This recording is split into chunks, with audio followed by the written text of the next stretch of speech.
We all know the A's have nowhere to play after 2024. Their lease expires in Oakland. So where are they going to go for 25, 26, and 27?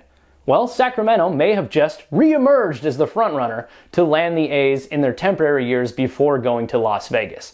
Carmichael Dave, out in Sacramento, the most dialed-in sports guy out there, said today that there has been major movement on that front, that there is momentum, that something could even be announced soon. You know, a few weeks ago when The Athletic reported that Sacramento had emerged as the frontrunner for the A's, that was vehemently denied to me by the A's.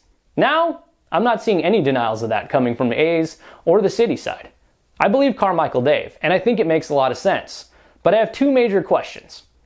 One, what's in it for Kings owner Vivek Ranadive? And two, what's in it for the A's TV network? Let's start with Vivek in Sacramento. Does he believe that he can get the A's to come play at Sutter Health Park, the River Cats' home, the ballpark he runs? Is that enough? Is that enough to get in the mud here? Get in this situation? This situation has been nothing but messy for Major League Baseball, for A's ownership. You would have to think that for Vivek to interject himself into it, there would have to be something pretty serious. Something more than just getting rent from the A's playing at Sutter Health Park. Is he angling for a piece of ownership? What's his end game here?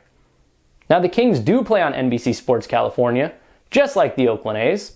He does believe that Sacramento, and I believe the same thing, deserves more pro sports, that it's a great market, that there's a lot of fans there, and there are a lot of A's fans out there. But what is he truly doing here? What makes it worth interjecting in this mess? That's my first question. My second question is, what is in it for NBC Sports California?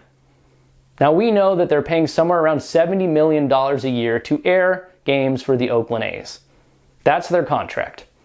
They void that contract if they leave the Bay Area.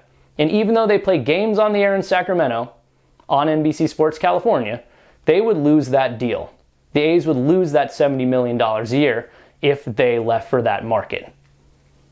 So, if instead of paying an exorbitant amount of money to re-up the Coliseum lease for 3 years, the A's could maybe give that money back to NBC Sports California, renegotiate that contract, then I could see that happening. I could see NBC Sports California saying, yeah, we basically are airing the exact same thing to the exact same households, and now we have to pay less money for it. That works. So a lot of it's really going to hinge on if they're willing to rework that TV deal. I would think that that deal would have to be majorly reworked. $70 million a year for one of the lowest rated teams in baseball. That's not a good deal. So they'd have to give a lot back.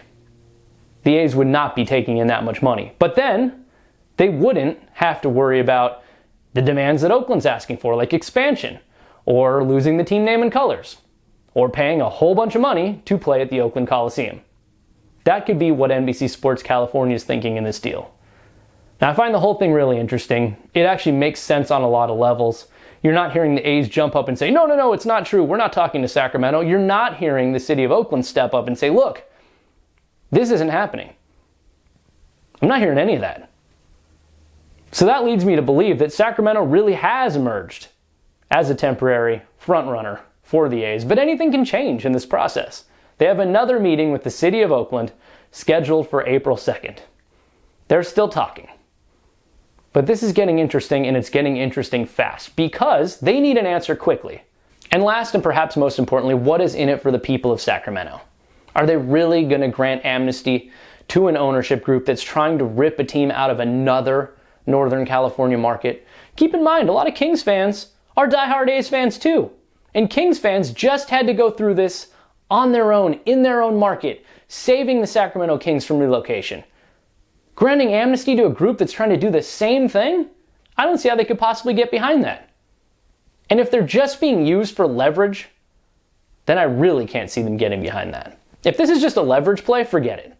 If Major League Baseball is prepared to step up and say, look, we really do consider Sacramento a major league market. It's a perfect place to expand. Or if things fall through in Vegas, sure, maybe you do get a chance to keep the A's. If Major League Baseball can say that, then yeah, maybe it is worth it. Maybe it is worth it for the people of Sac. Maybe it is worth it for Vivek Ranadive. Otherwise, I just don't see what's in it for them. The A's playing 3 years at a minor league ballpark in Sacramento? Just to leave anyways? Why would you go through all this?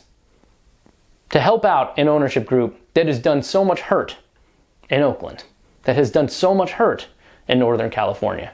This is a really interesting saga. I don't think it's anywhere near over, but they need answers quick, and they need them now. The A's have said they want a lease or a plan for where they're going to play in 2025 by the summer. Major League Baseball said they want it by the spring. They're out of time. They need to get that 2025 schedule figured out. Sacramento may be the most convenient option, but it also smacks of hypocrisy. That's all I got for now. Don't forget to like and subscribe.